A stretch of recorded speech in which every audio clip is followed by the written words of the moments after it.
Hello friends, നമസ്കാരം. അപ്പോൾ പുതിയൊരു വീഡിയോയിലേക്ക് എല്ലാവർക്കും സ്വാഗതം. അപ്പോൾ ഇന്ന് ഞാൻ 2 ദിവസമായി കണ്ട ആ ഒരു പടം ഗെയിം ചേഞ്ചർ, നമ്മുടെ ബ്രഹ്മാണ്ഡ ഡയറക്ടർ ശങ്കർ സാറിൻ്റെ ഗെയിം ചേഞ്ചർ.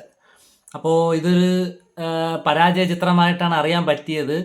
തെലുങ്ക് നാട്ടിലൊക്കെ വിജയിച്ച് കാണും. എങ്കിലും മൊത്തത്തിലൊരു ബ്രഹ്മാണ്ഡ ചലച്ചിത്രം, പാൻ ഇന്ത്യൻ ചലച്ചിത്രം എന്ന നിലയിൽ ഒരു പരാജയമായിട്ടാണ് ഈ ചിത്രം അറിയപ്പെടുന്നത്. രാം ചരൺ അഭിനയിച്ച, എസ് ജെ സൂര്യ വില്ലനായ, ജയറാം അഭിനയിച്ച അങ്ങനെ ഒരു പടം, ഒരു കൂട്ടം നല്ല നടന്മാരൊക്കെ ഉള്ള ഒരു അടിപൊളി പടം. അപ്പോൾ അതിൻ്റെ ഒരുവിധം എല്ലാവരും ഈ സിനിമ കണ്ടു കാണും.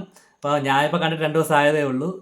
നല്ല പടം, നമുക്ക് ഒരിക്കലൊക്കെ കുഴപ്പമില്ലാതെ കണ്ടുകൊണ്ടിരിക്കാം. ഭയങ്കര ലോജിക്കും കാര്യങ്ങളും വെച്ചൊന്നും സിനിമ കാണാൻ വേണ്ടി നിൽക്കല്, പ്രത്യേകിച്ച് തെലുങ്ക് സിനിമ. പ്രത്യേകിച്ച് നല്ല സിനിമ കാണുമ്പോഴേ ലോജിക്ക് ഇല്ലാതെ സിനിമ കാണുന്നതാണ് ഏറ്റവും നല്ല കാര്യം അങ്ങനെയാണ്. അതൊരു എൻ്റർടൈൻമെൻറ്റ് എന്ന നല്ല നിലയിൽ മാത്രം കാണുക. നമുക്കത് രസിപ്പിക്കുന്നുണ്ടോ എന്ന് മാത്രം നോക്കുക, അല്ലാതെ അതിലെ ലോജിക്കുകളൊക്കെ നോക്കി പോകാതിരിക്കുകയാണ്. സിനിമ കാണുമ്പോൾ അങ്ങനെ കാണുന്നതായിരിക്കും നല്ലത്. ഒരു ലോജിക്ക് നമ്മൾ ചിന്തിച്ചുകൊണ്ട് അയ്യോ അതൊരു ലോജിക്കില്ലാത്ത സീനായി പോയല്ലോ എന്ന് ഒരിക്കലും ചിന്തിക്കരുത്. ആ സീനെ നമ്മളെ എൻ്റർടൈൻ ചെയ്യിക്കുന്നുണ്ടോ അത് മാത്രമാണ് നോക്കണമെന്നാണ് എൻ്റെ ഒരു തിയറി. അത്രയേ ഉള്ളൂ. ആ രീതിയിൽ തന്നെയാണ് മിക്ക പടങ്ങളും കാണുന്നത്.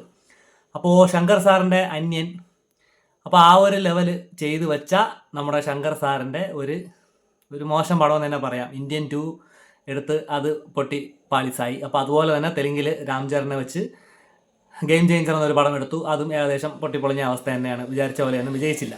അപ്പോൾ അതിൻ്റെ കാരണങ്ങൾ എന്താണെന്ന് എനിക്ക് തോന്നിയൊരു കാര്യം, ഒരു പാൻ ഇന്ത്യൻ ബ്രഹ്മാണ്ഡ പടമാക്കി എടുക്കാതെ സാധാരണ ഒരു തെലുങ്ക് ചിത്രമാക്കി അതിനെ ഇറക്കിയിരുന്നുവെങ്കിൽ ഒരു പക്ഷേ നല്ല വിജയം അവിടെയെങ്കിലും തെലുങ്ക് നാട്ടിലും മൊത്തത്തിൽ കിട്ടുമായിരുന്നതാണ് എൻ്റെ ഒരു കാഴ്ചപ്പാട്. അപ്പോൾ അതിൻ്റെ ആ സിനിമയുടെ കഥയും കാര്യങ്ങളൊന്നും പറയാൻ വേണ്ടി നിൽക്കുന്നില്ല, ഒരു ഇതെല്ലാവരും കണ്ടു കാണുമെങ്കിലും ചുരുക്കി ഒന്ന് പറഞ്ഞുതരാം. കാമുകിയുടെ നിർബന്ധപ്രകാരം IAS ആവാൻ കൊതിക്കുന്ന ഒരു ചെറുപ്പക്കാരനാണ് രാം ചരൺ. ഭാഗ്യത്തിന് IAS കിട്ടിയില്ല, IPS ആണ് കിട്ടിയത്. അപ്പോൾ IPS കിട്ടിയപ്പോൾ തന്നെ കാമുകി കളഞ്ഞിട്ട് പോയി. അപ്പോൾ എന്നാലും IAS എടുക്കാനുള്ള ആ ഒരു ത്വര മനസ്സിലുള്ളതുകൊണ്ട് വീണ്ടും ട്രൈ ചെയ്ത് IAS ആയിട്ട് തിരിച്ചു വരുന്നു. അപ്പോൾ പണങ്ങിപ്പോയ കാമുകിയെ കണ്ടുപിടിച്ചുകൊണ്ട് വരുന്നു. അപ്പോൾ അഴിമതിക്കാരെല്ലാം ഒറ്റയടിക്കില്ലാതാക്കി നല്ലൊരു ഭരണം കാഴ്ചവെക്കാൻ വേണ്ടി ശ്രമിക്കുന്ന ഒരു കളക്ടറുടെ റോളാണ് രാം ചരൺ. അപ്പോൾ നിർഭാഗ്യവശാൽ നമ്മുടെ എസ് ജെ സൂര്യയൊക്കെ മുഖ്യമന്ത്രി പദവിക്ക് ആഗ്രഹിച്ചുകൊണ്ടിരിക്കുന്നു. അവരൊക്കെ ഭയങ്കര അഴിമതി ടീമാണ്. അവരുമായിട്ട് കലിപ്പാവുന്നു. അവസാനം നമ്മുടെ രാം ചരൺ പ്രത്യേക ഒരു സാഹചര്യത്തിൽ നമ്മുടെ ആ ഒരു സ്റ്റേറ്റിൻ്റെ മുഖ്യമന്ത്രി ആവുന്നു. ഇതാണ് കഥ. ഇതിൻ്റെ ഇടയ്ക്കുള്ള സീനുകളൊക്കെ എന്ന് പറഞ്ഞാൽ ഇൻട്രൊഡക്ഷൻ സീനുണ്ട് രാം ചരൻ്റെ. ഹെലികോപ്റ്ററിൽ ഉള്ള ഒരു ഫൈറ്റ്, ട്രെയിനിലാണ് പറഞ്ഞത്, പക്ഷേ ഹെലികോപ്റ്ററിൽ പോകുന്ന ഒരു സീനൊക്കെ ഉണ്ട്. അതിൽ വാളൊക്കെ വെച്ച് നിങ്ങളെല്ലാവരും കണ്ടു കാണും. അതൊക്കെ കാണുമെന്ന് പറഞ്ഞാൽ ആ ഫൈറ്റ് സീനും രാം ചരനെ പ്രസന്റ് ചെയ്തിരിക്കുന്ന ആ ഒരു സംഭവമൊക്കെ കൊള്ളാം. പിന്നെ ഹെലികോപ്റ്ററിൽ വന്ന് ആ വാളിട്ട് അത്രയും പേര് ആ ട്രെയിൻ പാളത്തിൽ നിന്ന് രക്ഷിച്ചുകൊണ്ട് പോകുന്ന ഒരു സംഭവമൊക്കെ ഉണ്ടല്ലോ, അതൊക്കെ കാണുമ്പോൾ അയ്യെന്നൊക്കെ തോന്നും. പക്ഷെ കുഴപ്പമില്ല, നമുക്ക് ഒരു തവണയൊക്കെ വലിയ തെറ്റില്ലാതെ കണ്ടുകൊണ്ടിരിക്കാൻ പറ്റിയൊരു പടം തന്നെയാണ്.